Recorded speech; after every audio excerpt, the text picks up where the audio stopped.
Mark, good to catch up with you. Let's start with the team news as usual. Yes. How's Akumatai doing at the minute? Not sure just yet. We're waiting for his scan results still, which not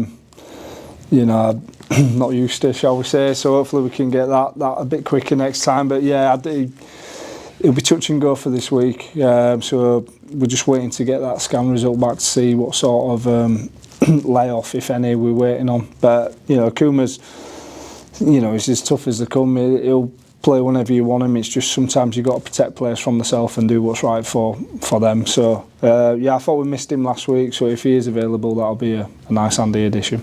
What problem is it that he's got at the minute? He just got a bit of an issue with his hamstring. So as you can imagine, we don't want to turn something that's manageable at the moment into something that's going to be a 6 to 12 weeker. So we're just playing it with an air of caution, and hopefully we'll get some good news soon. Bailey Antrobus, I know someone's close to returning. How's he doing? Yeah, I think hopefully, all being well, it should be 3-4 weeks away. It's been going really well. He's just had another specialist appointment. They seemed happy with him, so we just got to get a bit of work into him. Obviously, go through the return to play protocol with the contact and all that sort of stuff, and hopefully he won't be far off. I'm looking forward to seeing him go. So you've not had a huge amount of time with him, but you know a bit of the journey that he's been on to get to this stage. How tough is it for any player to overcome an injury like this? Yeah, it's a long and winding road sometimes. It's very frustrating, especially when you get setbacks along the way, which you will do. It's definitely a test of your character, and I think Bailey's coming through that. He's on the home straight now, so as I say, I'm keen to get him back into the squad because I know he's a quality player, but at the same time we've got to do what's right for the player, which we will do. So hopefully, fingers crossed within the next month. James Cunningham was in the 21-man squad last time out. Is he still okay? Yeah, all being well, he should be in contention this week, put him in squad. He's been training back now since that first week that I've been involved. Real good leader in terms of how he speaks and how he conducts himself on that field. Definitely a character, my sort of guy that I like in a squad, for how he conducts himself. So more importantly, he's a good, solid player, so he'll be a welcome addition, once he is available for selection. On that then, how important to you are people like him in terms of those characters within a group of players? Yeah, I think we've got a real good blend. As I say, I'm not going to sit here and try to take credit for that. It's something that's obviously been thought about, and I think we've got just a real good mix of different sorts of people and characters that all want to do well for York. And Cunningham a good character off the field, but as soon as he crosses that whitewash onto the training field, he gets his serious head on, and he speaks a lot of sense and demands a certain standard. So hopefully, he won't be far off this coming Sunday. Tying into that, this is the first week you've had to work with a group of players after a defeat. So what have you noticed? Anything different at all? Well, no. When you're winning, obviously it's easy, isn't it? In terms of everyone's happy because they've got the win. We had a pretty honest review on Tuesday, as you'd expect. Like, we don't want to be just happy, competing and coming close to second in the league. We want to be, mixing it, and we felt that if we'd have taken those opportunities better, we'd have been in a different scenario. But at the same time, you've got to give credit to a very good Sheffield outfit. But I think we were more frustrated that it's fair to say we didn't transition how we wanted to in that first half. We turned ball over in a loose manner, and a team like Sheffield was going to capitalise on that. And then in second half, when we did tidy things up, and it was just that feeling that we probably lacked a bit of clinicalness, shall we say, in his attack, but it's definitely not an attitude or effort thing. So we've just got to keep on working on that, because Barrow is going to be another tough game. They're there or thereabouts themselves. They'd class themselves similar to how we class ourselves. So we just lost to them by a last-minute drop goal earlier in the year, and we're expecting nothing but another physical encounter against a very well coached Barrow team. Just on that clinical side of the games against Dewsbury and Featherstone, it was definitely there. It was very fluid and clinical in attacks. Was it just a case of finding consistency with that? Yeah, I still felt, if I'm honest with you, we left 20 points out on field against Featherstone and Dewsbury.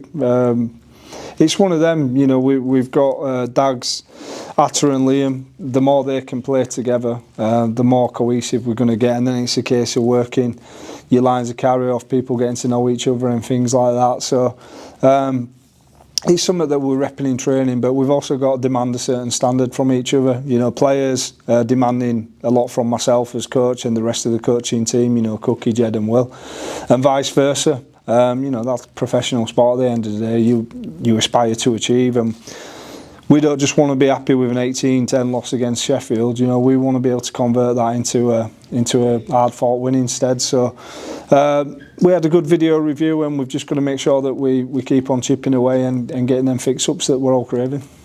Atta Hingane won Player of the Month this month. How deserved is that for him? Yeah, listen, Atta's a quality individual, and what I love about him is that he's always keen to try and improve his game. You know, his challenge now is to win it 2 months on trot. You can't be happy just you know, I'm sure he's proud of it and I'm proud of him, but you know, it's just keep on getting better each week, you know, taking each week at a time and you know, see where he can go, because he's definitely got the talent to go wherever he likes, and my job's to help him unlock that. So on to Barrow, you had your first taste of the LNER stadium last time. How was that then? Yeah, it's a lovely ground, lovely, and I thought the atmosphere was great, you know, with the York fans, and hopefully we can do the same again, and you know, we'll keep on striving to give you a team that you're proud of. So you've been in the stadium, you've experienced the atmosphere, you're not quite sure maybe how it can be when things are going well. Have you got that little bit of a taste now? Yeah, listen, you can't let external factors drive you. In saying that, it's really nice when you've got an home crowd and it's on your side, but at the same time, you know, when you're playing or when you're coaching, you've got to kind of take that objective approach and make sure you're doing your job, because you know, if you're doing your job properly and you're taking care of business there, then you know, the rest will take care of itself, won't it? You had a warm welcome though overall? Yeah, I loved it. I got a real nice welcome. You know, it was my daughter's first game of rugby too that she'd attended, because she was a bit too young, you know, in previous years. So, you know, it was good to see her after the final whistle with a big smile on her face too. And yeah, just a real family-friendly ground, isn't it? And you know, with all the infrastructure around it too, I think it's just a good experience for anyone that comes and you know, tastes a bit of rugby league in York. So she's coming back then, is she? Hopefully, yeah. I think it helps having a few playgrounds around that she can dip in and out, you know. So no, it was good. It was a good day for everyone, you know. The atmosphere, as I say, is great, and you know, my job's to make sure that I prepare a team as best as we can to take to that field, and you know, that's what I'll be focusing on. And that next match against Barrow, then you've touched upon it a little bit, but it's never easy against a Cumbrian team, is it? Yeah. No. Listen, I don't think there's any easy games in this league. It's probably one of the most competitive championships I've seen for many a year, and we're definitely not in a position where we'll take a team lightly. You know, Barrow will be looking at us and thinking that it's a winnable game for them, just as we'll be doing for that. So it's got all the ingredients for another decent encounter, but yeah, going back to your point, I've never played a Cumbrian team where you haven't come off the field, you know, knowing you've been in a physical battle. But on top of that, they've got some very skillful players. You know, you look at Johnson and Walker, so Chippy, who I coached at Wakefield in the halves. They've got some strike there. They've got Stack in the back row. You know, Woody in the middle of the park at Hooker, he can control them around. So we know they've got some threat about there, and we'll definitely be doing his own work and making sure we know what to expect, and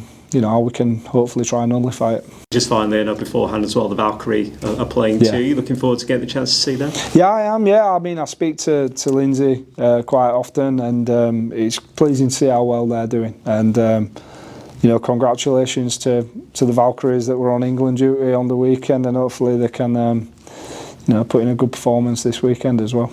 Great stuff. Yeah, sorry, just a couple from me. Just a couple. So, Mark, Unfortunately, it was your first defeat at the weekend. How have you sort of gone about lifting the players back up from that? I don't think it's about lifting back up. It's about educating on why the defeat happened. You know, at the end of the day, we played a team that's second in the championship for a very good reason. They're a very good team in terms of the level that we're playing at, and you can't afford to be nothing but your best when you're playing them sort of games. And it tends to be moments in games that cost you. You know, when you're coming up against teams that are around that playoff. And as I said, I don't think we turned the ball over particularly well in that first half. And you give a team like Sheffield them sort of easy wins, they're going to punish you, and that put us on back foot. I don't think we had more than 2 good ball sets in that first half, and it wasn't through lack of trying. We were always in that midfield area or coming out of yardage because we didn't turn it over how we wanted. And then, you know, when you've got a spine that consists of, you know, what Sheffield had, Marsh, Thackeray and Aston, they're going to ask you a few questions. So I thought the effort that we showed in that first half to scramble and do what we did was excellent. I thought we were also wasteful when we had chances, and then in the second half when we fixed that up, I thought it was like a role reversal of that first half, wasn't it? You know, I think we had 2 tries disallowed, we scored 2, so if we're a little bit more clinical in how we went about as business, you know, who knows what would have happened. But you've got to give credit to Sheffield too, that they hung in there and you know, ground out an hard fought win. And we've just focused on areas we feel we could get better on, and then the task now is to back that sort of effort up and put them fix-ups in and make sure that instead of an hard-fought loss, you're coming out on an hard-fought win instead. How is Charlie Severs recovering? Yeah, there's a lot of bodies getting there or thereabouts, but my concern's just on lads that we've got fit at the moment. You know, I know that as medical team we'll be doing what we can to get the lads that are injured back as quick as we can, but control what you can control. So we'll pick a 21-man squad. We'll then pick a 17-man squad out of that 21 and you know, focus on just being as best prepared as we can for that.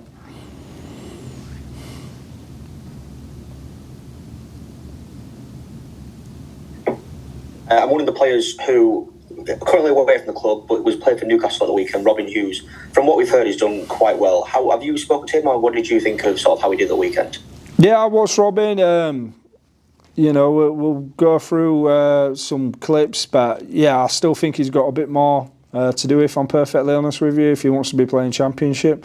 He's definitely an handful, but there's obviously more to a game of rugby league than just ball in hand. You know, there's a bit of defensive work that he needs to get through and a bit of smartness, but he's a great kid to have around. He's trying his hardest and putting himself in the shop window. So yeah, we'll keep on working with him as a group of coaches to you know, try and get up to the standard that you need to be playing Championship rugby.